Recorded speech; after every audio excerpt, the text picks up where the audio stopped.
Artificial intelligence यानी AI और उससे होने वाले हमले। सुनने में ना बिल्कुल किसी साइंस फिक्शन फिल्म जैसा लगता है ना? पर सच तो ये है कि ये अब कोई कल्पना नहीं रही, ये हमारी हकीकत बन चुकी है। तो चलिए थोड़ा और गहराई से समझते हैं कि आखिर ये सब हो क्या रहा है। तो सवाल यही उठता है कि क्या एआई से होने वाले साइबर हमले सच में हो रहे हैं, या फिर ये सब अब भी बस साइंस फिक्शन की कहानियों तक ही सीमित है। और इसका जवाब बिल्कुल साफ है, नहीं, ये सिर्फ हो नहीं रहा बल्कि बहुत बहुत तेजी से बढ़ भी रहा है। और जानते हैं इसके जो तरीके हैं वो लगातार और भी ज्यादा खतरनाक होते जा रहे हैं। देखिए, जैसे आज दुनिया भर की कंपनियां अपना काम बेहतर बनाने के लिए एआई का इस्तेमाल कर रही हैं, ठीक उसी तरह अपराधी भी पीछे नहीं है। एआई अब हैकर्स का सबसे सबसे पावरफुल टूल बन चुका है और ये उन्हें पहले से कहीं ज्यादा ताकतवर बना रहा है। अच्छा, तो ये काम करता कैसे है? ज्यादातर जो एआई हमले हो रहे हैं ना, उनमें एक पैटर्न दिखता है जिसे एजेंट प्लस एलएलएम कहते हैं। अब इसे ऐसे समझिए कि एक एआई एजेंट है जो खुद ब खुद काम करने वाला एक ऑपरेटर है और उसका दिमाग है एक लार्ज लैंग्वेज मॉडल यानी एलएलएम। तो एजेंट एक्शन लेता है और एलएलएम उसे सोचने, स्ट्रैटेजी बनाने और चीजों को समझने की ताकत देता है। सबसे पहली बात तो यह है कि एआई कोई बिल्कुल नए हमले नहीं बना रहा, बल्कि वो पुराने और जाने पहचाने साइबर हमलों को ही एक नए और खतरनाक लेवल पर ले जा रहा है।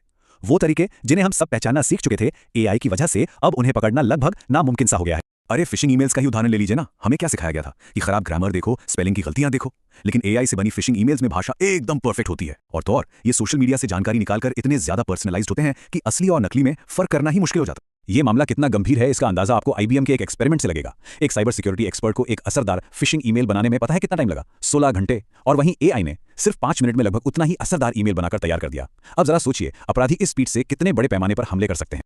लेकिन रुकिए, बात सिर्फ लिखने पढ़ने तक ही नहीं रुकी है। अब एआई धोखाधड़ी को आवाज और चेहरा दोनों दे सकता है। जी हां, हम बात कर रहे हैं डीप फेक्स की। क्या आप जानते हैं कि किसी की आवाज का एक भरोसेमंद डीप फेक बनाने के लिए एआई को कितना ऑडियो चाहिए? सिर्फ 3 सेकंड। जी, सिर्फ 3 सेकंड। इसका सीधा मतलब यह है कि किसी की भी आवाज का गलत इस्तेमाल हो सकता है, चाहे वो वॉइसमेल हो या सोशल मीडिया पर पोस्ट किया गया कोई वीडियो। और सुनिए, ये कोई कोरी कल्पना नहीं है, ये सच में हुआ है। 2021 में कंपनी के कर्मचारी को उसके बॉस की डीप फेक आवाज में कॉल आया और उसने $35 मिलियन एक गलत अकाउंट में ट्रांसफर कर दिए। और ये तो बस शुरुआत थी। हाल ही में 2024 में ये मामला और भी आगे बढ़ गया। एक फाइनेंस कर्मचारी ने अपनी कंपनी के सीएफओ के साथ एक वीडियो कॉल में हिस्सा लिया। उस कॉल में बाकी लोग भी थे, लेकिन वो सबके सब डीप फेक थे। और नतीजा $25 मिलियन की धोखाधड़ी। तो अब अगले लेवल पे चलते हैं। यहाँ एआई सिर्फ पुराने तरीकों को बेहतर नहीं बना रहा है, बल्कि वो हैकिंग का जो टेक्निकल काम है ना, वो खुद ही कर रहा है। इसका मतलब ये हुआ कि अब मुश्किल से मुश्किल हमले करने के लिए एक्सपर्ट होने की जरूरत ही नहीं रही।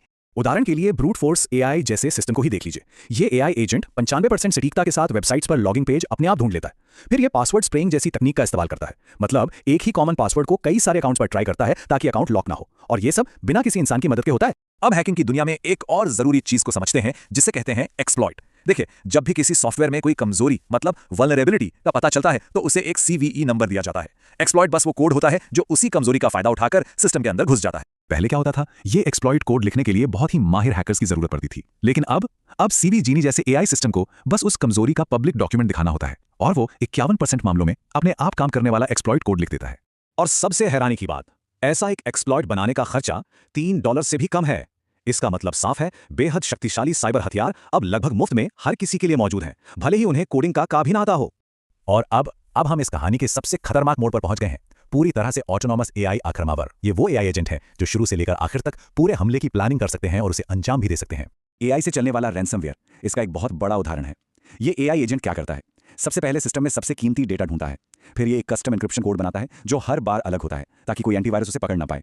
ये डेटा के हिसाब से एक पर्सनलाइज्ड फिरौती का नोट भी लिखता है और ये सब रैंसमवेयर एज ए सर्विस के तौर पे बाजार में मौजूद है। ये जो आप देख रहे हैं, ये पूरे हमले का क्रम है जिसे किल चेन कहते हैं। एक अकेला एआई एजेंट ये सब कुछ कर सकता है, सही शिकार ढूंढना, डेटा का एनालिसिस करना, फिरौती की रकम तय करना और आखिर में पूरे हमले को अंजाम देना। जिस काम के लिए पहले माहिर हैकर्स की पूरी टीम लगती थी, वो काम अब एक एआई अकेला कर सकता है। तो इसका सबसे बड़ा नतीजा क्या निकला? ये कि अब खतरनाक हमले करने के लिए किसी को एलीट कोडर होने की जरूरत नहीं है। अब तो कोई भी सिर्फ एक आइडिया या कह लें कि एक वाइब के साथ एआई एजेंट को कमांड दे सकता है और एआई बाकी सारा काम खुद कर लेगा। तो अब ये बात बिल्कुल साफ हो चुकी है कि हम एक नई तरह के हथियारों की दौड़ में शामिल हो गए हैं।